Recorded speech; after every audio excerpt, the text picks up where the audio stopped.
Nitong kakatapos lang na FIBA Asia Cup ay merong isang player sa Gilas Women Under 18 na napakaliit pero halimaw pagdating sa loob ng court dahil kayang-kaya niya makipagsabayan sa mas malalaking kalaban at lagi lang niyang pinapanis at iniiwanan ng mga ito at parang hindi babae kung magdala ng bola. Ang tinutukoy ko mga boss ay nagngangalang Audrey Lapasaran. Si Audrey ay nag-aaral at naglalaro dito sa Pilipinas. Dito ay siya ang tila nagiging point guard ng kanyang koponan dahil siya ang nangunguna sa kanyang team. Si Audrey ay may edad na 17 years old at may tangkad na 5'2". Maliit man ang player nito pero mapapahanga ka naman sa kanyang mga pamatay na galawan. Katunayan nitong kakatapos lang na FIBA Asia Cup ay nag-champion nga ang ating Gilas Women at isa siya sa nagpamalas ng kanyang galing at tumulong sa Gilas Women para makuha ang kampyonato. Dahil napakabilis nga ng batang ito at grabe ang ball handling kaya pinapanis lang niya ang kanyang mga nakakalaban at laging iwan sa kanya. Meron din siyang shooting skills at grabe ang kanyang basketball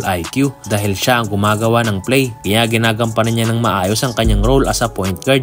Marami na rin siyang nasalihang liga. Isa na nga dyan nang maglaro siya sa NBTC Women Basketball Under 19 para sa kupunan ng Enyo Lady Bullpups. Dito ay pinangunahan niya ang kanyang kupunan para masungkit ang kampyonato. Dito nga ay maraming napahanga sa kanya dahil kahit siya ay maliit, siya naman ay matinik at talagang maaasahan sa opensa. Naglalaro din siya sa UAAP at marami na nga siya ditong achievements. Isa na nga dyan nang makuha nila ang champion sa UAAP Season 86 3x3 Girls Basketball Tournament. Nagsimula naman ang kanyang karera sa Gilas Women noong siya ay unang makapaglaro sa ating national team noong 2023 sa FIBA Under 16 Women's Asian Championship at dito isa siya sa tumulong sa ating Gilas Women para pabagsakin ang mga nakalaban natin sa group stage na Hong Kong, Maldives at Jordan. At ngayon ngang kakatapos lang na FIBA Under 18 Asia Cup ay isa siya sa nagpamalas ng galing at husay sa paglalaro dahilan para makuha ng ating national team ang champion. At ito nga mga boss ang naging highlights niya sa FIBA.